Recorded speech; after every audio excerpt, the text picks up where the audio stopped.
एक बार की बात है कि एक समृद्ध व्यापारी जो सदैव अपने गुरुजी से परामर्श करके कुछ न कुछ सुकर्म किया करता था, गुरु से बोला, गुरुदेव, धनार्जन हेतु मैं अपना गांव पीछे जरूर छोड़ आया हूँ, पर हर समय मुझे लगता रहता है कि वहां पर एक ऐसा देवालय बनाया जाए जिसमें देव पूजन के साथ साथ भोजन की भी व्यवस्था हो।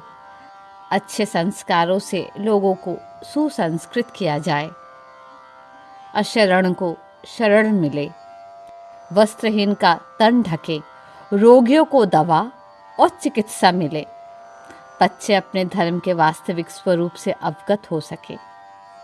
सुनते ही गुरु प्रसन्नतापूर्वक बोले, केवल गांव में ही क्यों, तुम ऐसा ही एक मंदिर अपने इस नगर में भी बनवाओ।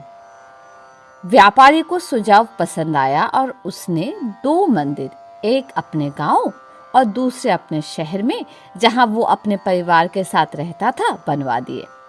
दोनों देवालय शीघ्र ही लोगों की श्रद्धा के केंद्र बन गए।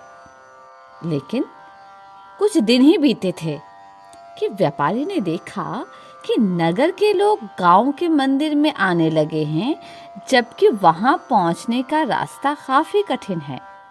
उसकी समझ में नहीं आ रहा था कि ऐसा क्यों हो रहा है।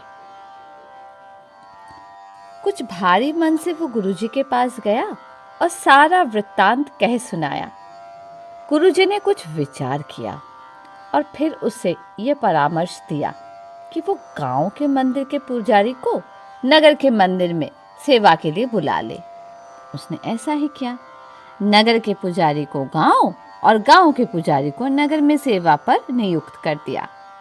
कुछ ही दिन बीते थे कि वो ये देखकर स्तंभ रह गया कि अब गांव के लोग नगर के मंदिर की ओर रुख करने लगे हैं। अब तो उसे हैरानी के साथ साथ परेशानी भी अनुभव होने लगी। बिना एक क्षण की देरी के वो गुरुजी के पास जाकर हाथ जोड़कर कहने लगा, आपकी आज्ञा अनुसार मैंने दोनों पुजारियों का स्थानांतरण किया, लेकिन समस्या तो पहले से भी गंभीर हो चली है कि अब तो मेरे गांव के परिचित और परिजन कष्ट सहकर और किराया भाड़ा खर्च करके नगर के देवालय में आने लगे हैं। मुझसे ये नहीं देखा जाता।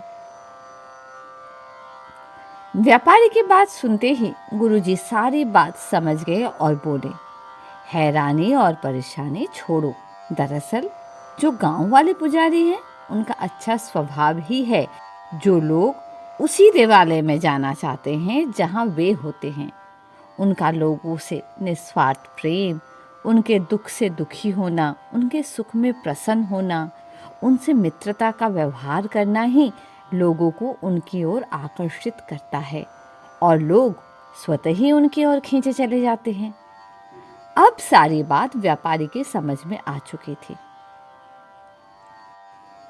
हमें ये बात अच्छे से समझनी चाहिए कि हमारा व्यक्तित्व हमारे बाहरी रंग रूप से नहीं, हमारे व्यवहार से निर्धारित होता है। बिल्कुल एक समान ज्ञान और वेशभूषा वाले 2 पुजारियों में लोग कष्ट सहकर भी उन्हीं के पास गए जो अधिक संवेदनशील और व्यवहारी था। इसी तरह हम चाहे जिस कार्य क्षेत्र से जुड़े हो, हमारी सफलता में हमारे व्यवहार का बहुत बड़ा योगदान होता है। हम सभी को इस परम सत्य का बोध होना चाहिए कि इस धरती पर मात्र अपने लिए ही नहीं आए हैं। हमें अपने सुख दुख की चिंता के साथ साथ दूसरों के सुख दुख को जरूर बांटना चाहिए, उनसे मित्रतापूर्ण व्यवहार करना चाहिए, ताकि हम जहाँ पर उपस्थित हो वहाँ पर स्वतः ही एक अच्छा वातावरण बना रहे और सकारात्मकता की तरंगों से हमारा जीवन सागर लहराता रहे।